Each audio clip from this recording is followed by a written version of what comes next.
Tomb Raider can't catch a break, one bad thing after another going on. But in this case, we've got new rumors, we've got alleged leaks, and we also have a, let's just say, woke partnership of sorts. Could this really be a gigantic mess? I think so. Let's go ahead and dive into the video, though. I will just unpack all of this for you. So at South by Southwest, or whatever this was, where was this at? Oh yeah, South by Southwest, we had Dimitri Johnson reveal plans for animation, which we already know from the Netflix trash that I've covered on here. Let's just say it looks like it's going to be generic Netflix lesbian action BFF adventure story, which is very far separated from what Tomb Raider actually is. But I digress. A live action film and TV, which again, we already know there's a partnership with Amazon going on with those. We have Phoebe Waller-Bridge directing the movie, I want to say, the film, and then who knows what's going on with the TV series, but being that it is in partnership with Amazon, I imagine there's a big connection going on there. Plus a trilogy of Unreal 5 games. We already know there's been one game in development for a long time with the mainline series with Crystal Dynamics, but apparently it's supposed to be a trilogy now. But given some of the rumors and leaks, alleged leaks that we've seen thus far, it sounds like this will be a Trash Fire mainline installment.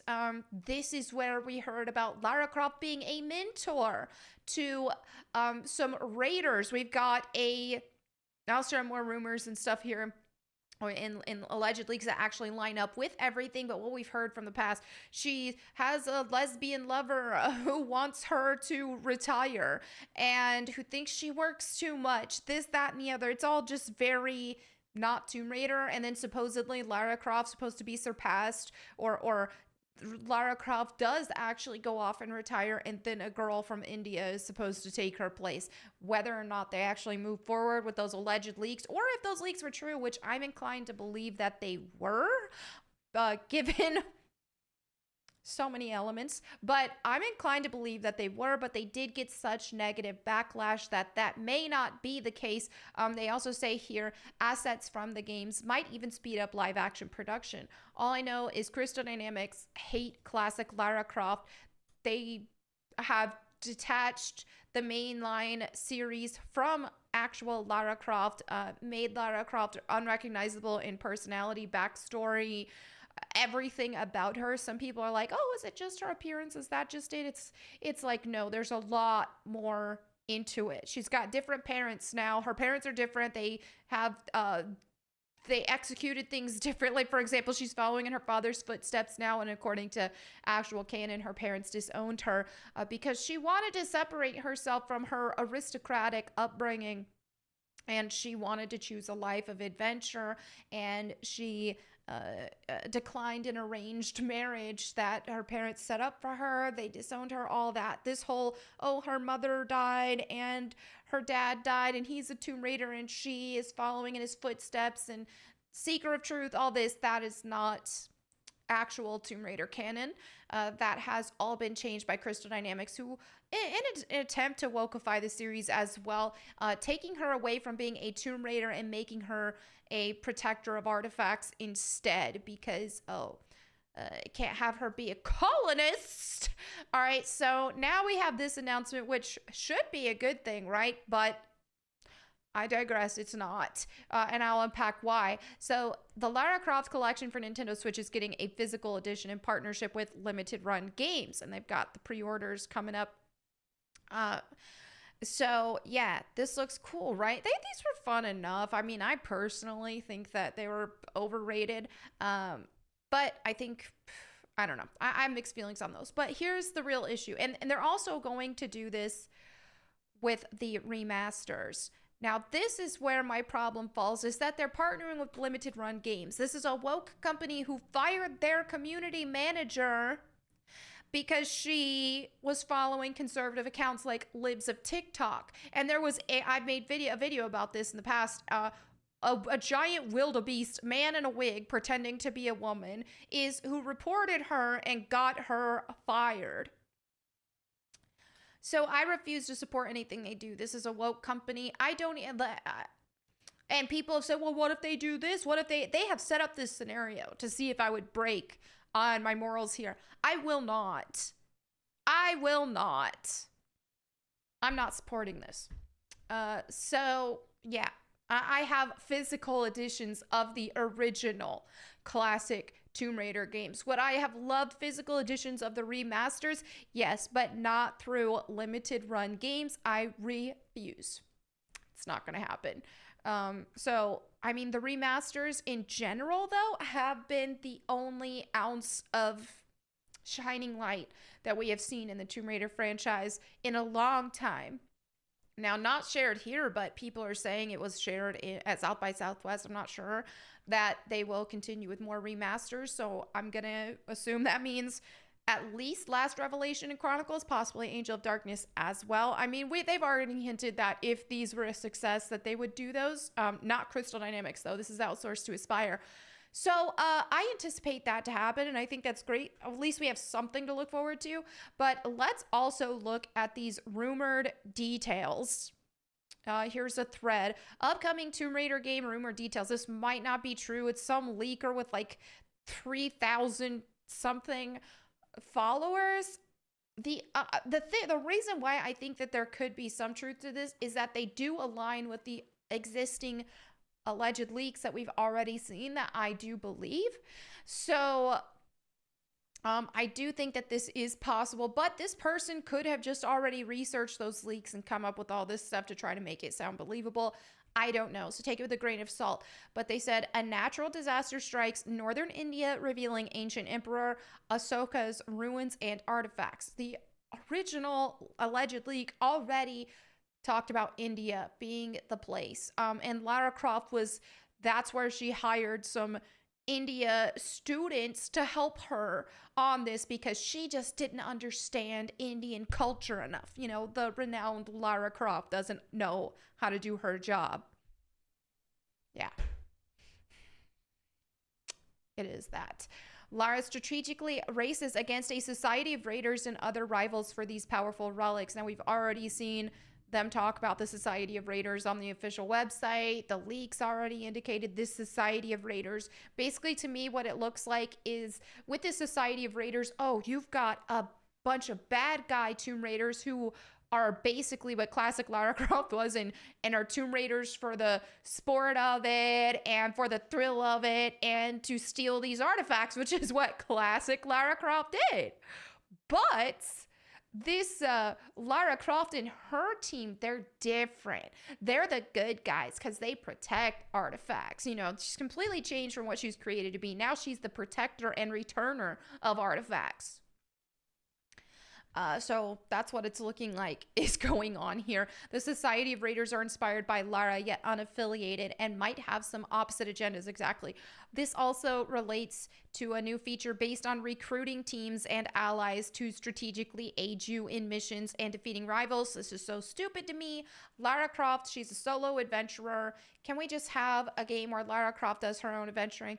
There's emphasis on new non-lethal combat option. That also leads me to believe they're gonna try to make Lara do as much non-lethal combat as possible because they wanted to change Lara Croft into a hero now. She has to be a goody two-shoes Mary Sue. She's not allowed to be an anti-hero as she was created to be originally. So they've got to try to separate her and say, oh, well, wait a minute. We need her to seek these non-lethal options.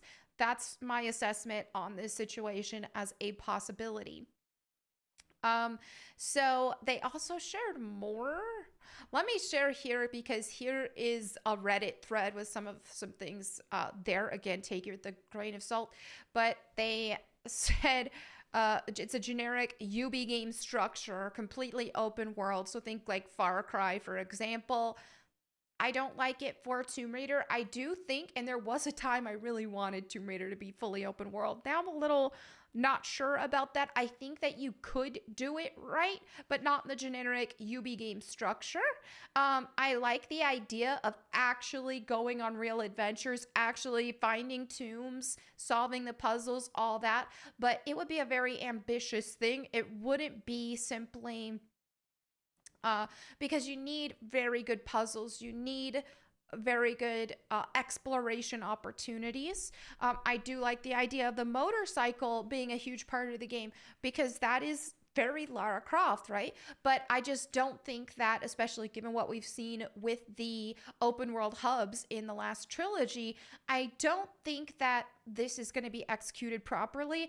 And I think when it comes to Tomb Raider, stick with the original formula of it to where it does seem open in a lot of ways, but really what you've got are these gigantic levels, segmented levels with multiple branching paths, very detailed puzzles, very, okay, the key is over here that you've got to get, but then you've got to use it over here, which then makes you have to go back here and get this and that, just very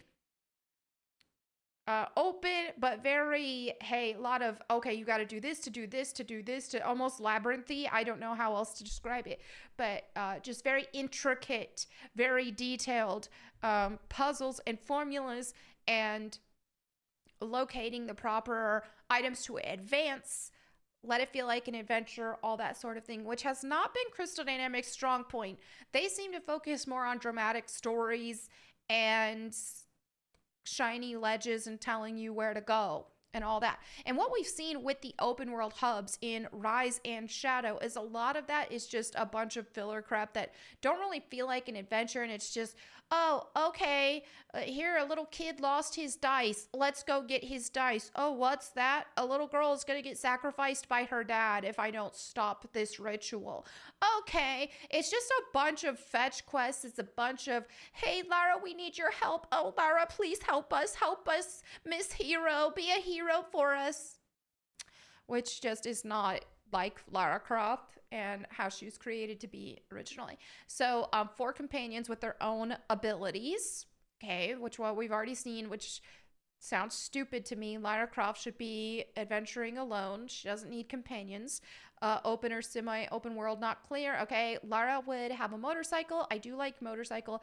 MMO elements, why does Tomb Raider need that? 5 villains, very stereotypical, including a rich man, a mob boss, and 2 brothers. Familiar characters returning. Jonah, please. And Curtis Trent. I love Curtis Trent, but no. I loved him in Angel of Darkness, but I'm just going to say no. I don't think whatever Crystal Dynamics has in mind would be good and would do him justice. Lara will have a skill tree with spells. Okay, so she's a witch now, apparently. There was a skill tree in the past trilogy. Pretty useless in my opinion. It's just, there was no point in it.